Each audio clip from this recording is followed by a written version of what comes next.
부동산으로 해서 돈을 벌려면 어떻게 해야 되겠습니까? 일단 뭐 부동산 공부를 해야 되겠죠. 뭐 그게 기본적인 사항입니다.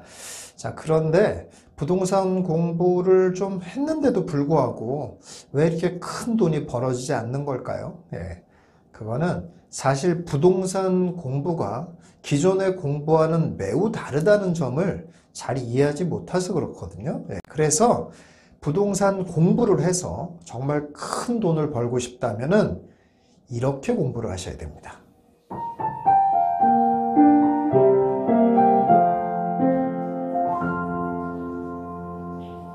일단 부동산 공부랑 우리가 알고 있는 기존의 공부랑 같은 점이 있어요. 기본 룰을 익혀야 된다는 건 똑같아요, 사실. 부동산에도 룰이 있습니다. 기본적인 룰. 뭐 예를 들어서 이런 거죠. 뭐 재개발은 어떻게 계산해야 된다. 재건축은 어떻게 계산해야 된다. 재건축이 돈 되는 이유는 뭐다. 뭐 어떤 아파트 단지가 돈 된다. 이런 거는 다 기본에 해당됩니다. 이거는 공부를 해야 돼요. 이것도 공부를 안 하고 부동산을 통해서 돈을 벌겠다. 이건 사실 쉽지 않은 일입니다. 그렇기 때문에 이런 기본은 공부를 하셔야 돼요. 그런데 이 기본을 공부하는데 보통의 사람들이 걸리는 시간은 어느 정도 될 것 같습니까? 보통의 사람들이 걸리는 시간은 약 1년 정도 됩니다. 1년 정도를 공부하잖아요. 그러면 부동산의 기본에 대한 건 다 공부를 하게 돼요. 웬만한 두뇌, 뭐 이렇게 아주 머리가 좋을 필요도 없어요. 웬만한 두뇌를 갖고 있으면 1년 정도 공부하면 부동산의 기본은 다 알게 됩니다. 그 이상은 사실 알 필요도 없는 것들이에요. 그러니까 1년 정도 공부를 해서 부동산의 기본은 다 익힌다 라고 생각하시면 됩니다. 이게 부동산 공부와 일반 공부, 우리가 알고 있는 공부와 같은 점이에요. 이 공부가 목적이 있잖아요. 목적, 예를 들어서 입시 공부다. 그러면 정말로 그야말로 입시에 맞는 공부를 하는 거잖아요. 뭐 자격증 시험이다. 그럼 자격증에 맞는 공부를 하는 거잖아요. 이런 것처럼 포커스가 있는 거예요. 포커스. 근데 우리가 부동산 공부하는 거의 목적은 뭐예요? 내가 무슨 자격증을 얻으려고 하는 것도 아니고 내가 누구보다 더 많은 걸 알고 있다. 이렇게 얘기하려고 하는 것도 아니잖아요. 오직 목적은 딱 하나밖에 없습니다. 돈을 잘 벌기 위해서 하는 거예요. 이 목적이 분명하잖아요. 그렇기 때문에 이 목적에 맞는 공부를 해야 되고 이 목적에 맞게 포커스를 맞춰서 공부를 해야 돼요. 그렇게 봤을 때 기본을 공부하고 나서 공부해야 될 방향, 그리고 기존의 공부와 다른 점, 이 세 가지를 지금부터 말씀드리도록 하겠습니다. 첫 번째는 뭐냐면은 부동산 공부는 때를 아는 공부를 하는 것이 매우 중요해요. 자, 이게 무슨 말이냐면 부동산은 기본적으로 강세장이냐 약세장이냐, 그리고 지금 상승 초기냐 상승 중기냐 상승 후기냐, 또는 지금 에너지가 막 모여들고 있는 상황이냐 아니면 이제 에너지가 점점 빠져나가는 상황이냐, 이런 걸 공부하는 게 매우 중요하다는 거예요. 이거를 알려고 노력해야 돼요. 그런데 여러분 잘 생각해 보세요. 대부분의 사람들이 부동산 공부를 어떻게 합니까? 이런 거 공부를 하지 않아요. 그리고 이런 게 중요한지도 몰라요. 어떤 거 공부합니까? 대부분 다 입지 분석이에요.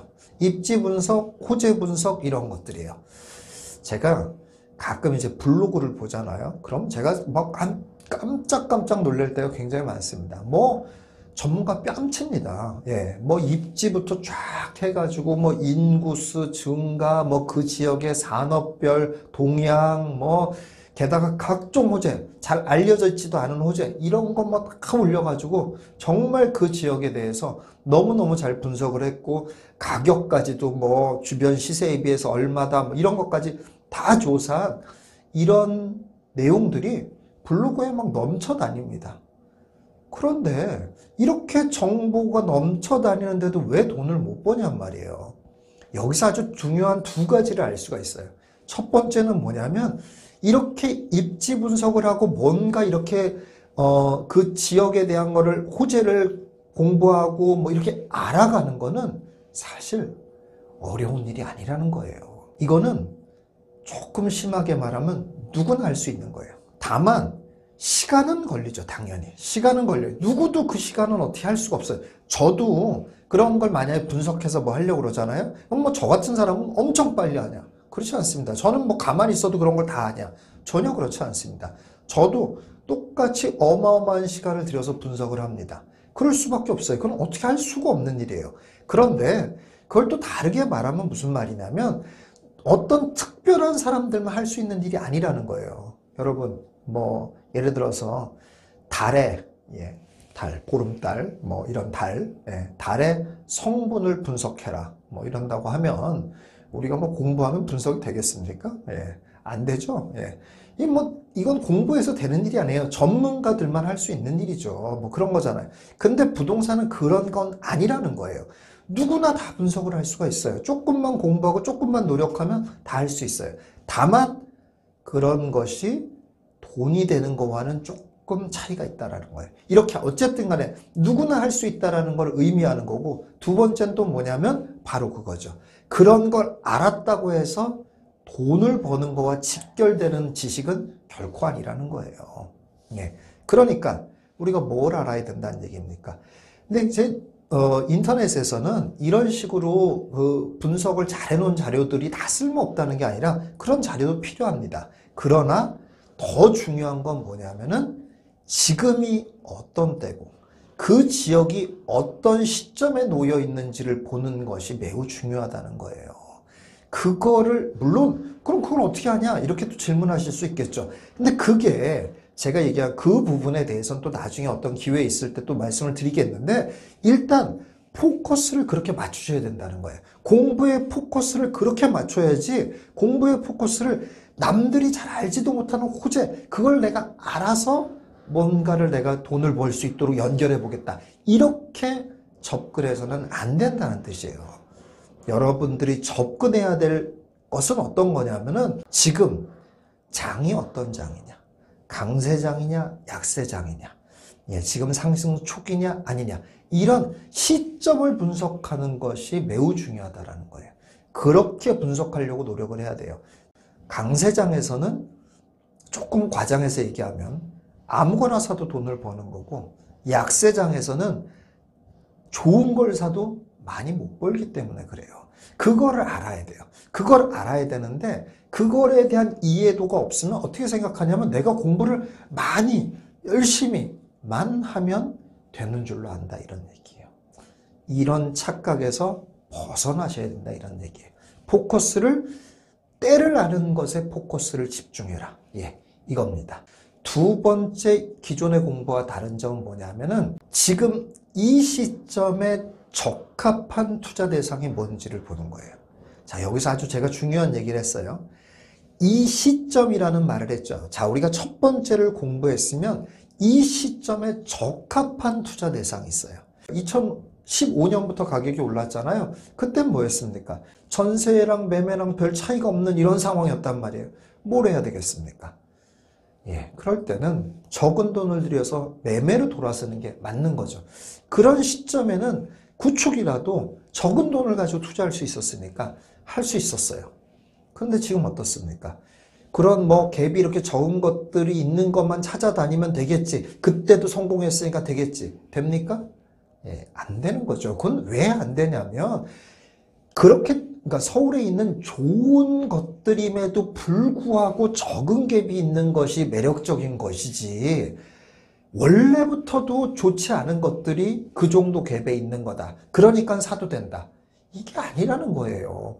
근데 공부를 잘못하면은 그냥 이렇게 적은 갭에 있을 땐 무조건 찬스야 라고 생각하는 것이 큰 오해라는 거예요. 지금은 채수를 늘려가지 않으면서, 그러면서 내 재산이 늘어갈 수 있는 대상은 뭘까? 뭐 쉽게 말해서 예를 들어서 종부세도 엄청나게 높아지고 있잖아요, 지금. 그러면 종부세에 해당되지 않으면서 내 재산을 불릴 수 있는 대상은 뭔가? 이렇게 보셔야 된다는 거예요.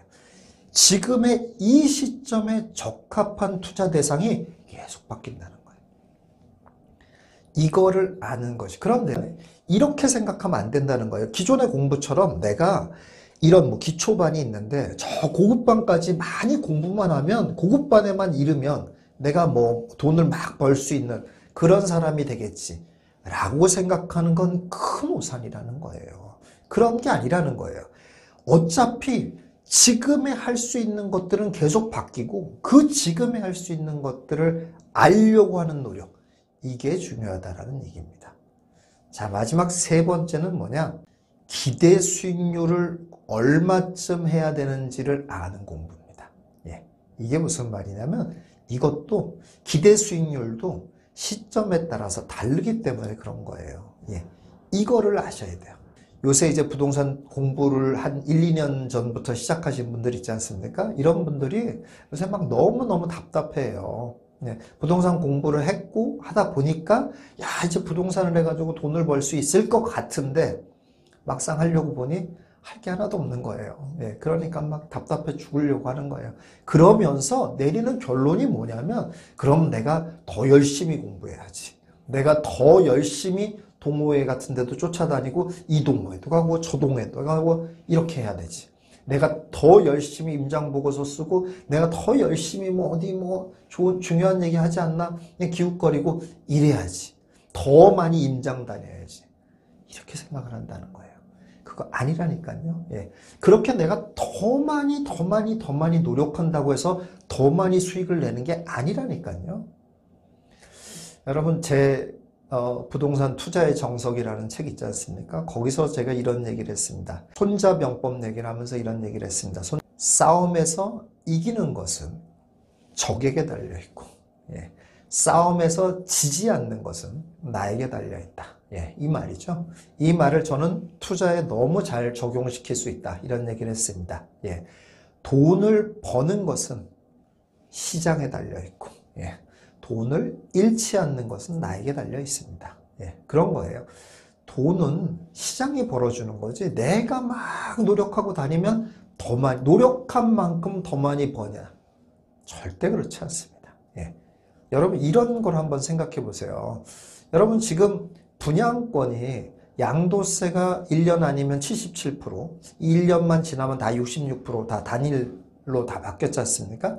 이렇게 바뀐 상황에서 그럼 내가 분양권을 사가지고 1억이 올랐어요, 만약에.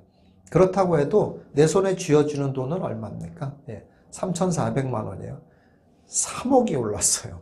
그러면 내 손에 쥐어주는 돈은 얼마입니까? 예, 3억이 내 손에 떨어졌었는데 결국 세금 내고 하면 내 손에 떨어지는 건 1억도 안 됩니다. 그렇죠? 예. 근데 이거를 내가 막 더 노력을 해서 3억을 다 내 손에 쥐어야 되겠다라고 노력하면 쥐어집니까? 예. 지금 조정지역 양도세가 중과돼 있죠? 양도세가 중과돼 가지고 3주택 이상인 사람한테는 플러스 30%죠? 예. 플러스 30%면 최대세율 하면은 뭐 거의 80%가 다 세금입니다. 예. 그럼 내가 10억을 벌어도 2억만 내 손에 쥐는 거예요. 10억까지 올라가기 힘들지만 하여가 이런 정도라. 자, 그런 상황에서 그럼 내가 막 더 노력을 하면은 뭐 10억을 갖다가 뭐 진짜 2억이 아니라 막 10억을 진짜 내 손에 쥐는 게 10억을 벌고 이렇게 할 수가 있냐고요. 못한다는 얘기. 이게 뭡니까? 이게 바로 시장이에요, 시장. 시장이 벌어주는 거예요. 그렇기 때문에 이런 상황에 맞춰서 우리가 해야 될 것은 뭐냐면 기대 수익률을 바꿔야 돼요. 예. 예를 들어서 옛날에 누구는 뭐 5천만 원 투자해서 5억을 벌었다더라. 그럼 10배잖아요. 그런 얘기를 듣고서 야, 나도 열심히 공부해서 10배 수익 내야지. 이렇게 생각하는 게 아니라는 얘기예요. 그 사람은 그때의 그런 기회를 잡았기 때문에 10배를 버는 거지 그걸 내가 공부했다고 나도 10배를 벌어지냐? 절대 그렇지 않다는 거예요. 지금 시장에서 내가 벌 수 있는 좀 높은 수익률의 수준 이게 얼마인지를 알아야 돼요. 그리고 그 수준에 달성하면 잘했다 라고 스스로한테 박수를 쳐야 된다 이런 얘기예요. 무슨 말인지 여러분 아시겠습니까? 그 시대에 맞는 그 시점에 맞는 괜찮은 수익률이 매번 다르다는 거예요. 그거를 여러분들이 인정을 해야 돼요. 자꾸 옛날에 누구는 얼마에서 벌었다 그러니까 나도 이게 안 된다니까요. 네. 이렇게 공부를 해야 돼요. 그렇기 때문에 그렇다면 우리가 뭘 공부를 해야 된다는 얘기냐면 바로 그거죠. 지금 시장에서는 괜찮은 수익률의 수준이 어느 정도인가 라는 걸 여러분들이 아셔야 된다는 얘기예요. 그리고 그 수준만큼 내가 도달해야 되겠다 라고 접근해 가는 것이 바른 길이고 그 길을 그게 어느 정도인지를 아는 공부. 이게 바른 공부다. 그런 얘기입니다. 자, 그러면 여러분들 마음속에 이런 의문이 드실 거예요. 아, 그럼 도대체 돈은 언제 벌란 얘기야? 이런 생각이 드실 수 있겠죠? 이렇게 해서 과연 돈을 벌 수 있겠냐? 이런 또 절망감도 드시겠죠? 예. 돈을 벌 수 없을까요? 이렇게 하면? 예.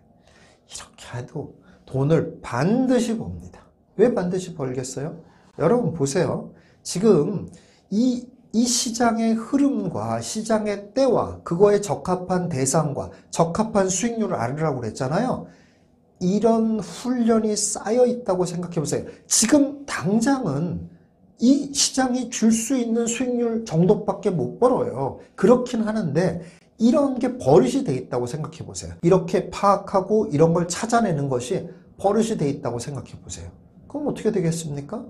이 얘기는 거꾸로 말하면 시장이 크게 벌어주는 때가 되면 어떤 일이 벌어지겠어요? 그러면 그 사람은 이렇게 그렇지 않은 시장에서도 계속 살아왔고 그렇지 않은 시장에서도 그 시장, 그 시점에서 좋은 성적을 냈으니 진짜 큰 시장, 크게 벌어지는 때가 오면은 크게 벌 수밖에 없는 거죠. 여러분, 그래서 그게 바로 내공이라는 거예요. 부동산 공부는 이렇게 하는 거예요. 그렇다고 해서 어차피 뭐 지금은 큰 장은 아니니까 뭐 나 때려치고 나중에 그런 장 오면 그때 공부해야지 라고 생각하면 될까요? 안 될까요? 예. 그것도 안 된다는 얘기예요. 왜냐? 그 장이 일단 그 장인지 아닌지를 아는 능력이 있어야 된다니까요. 그 능력이 어떻게 생기냐고요. 그러니까 그 능력을 키우기 위해서 지금부터 계속 시장을 읽는 습관이 되고 시장을 읽는 훈련이 돼야 되는 거예요. 그래야 그런 장이 왔을 때 제대로 먹는 거예요. 예, 그렇습니다. 여러분, 부동산 공부는 이렇게 기존에 공부하는 매우 색깔이 다른 모습을 갖고 있습니다. 이거를 여러분들이 잘 아시고 여기에 포커싱을 해서 여러분들이 공부하시길 바라겠습니다. 그러면 여러분들 큰 돈 버는 거는 뭐 저절로 생기는 일입니다. 제가 그거는 장담하겠습니다. 영상이 좋았다면 좋아요와 구독을, 영상이 나빴다면 싫어요를 눌러주세요. 여러분들의 응원과 댓글이 큰 힘이 됩니다. 감사합니다.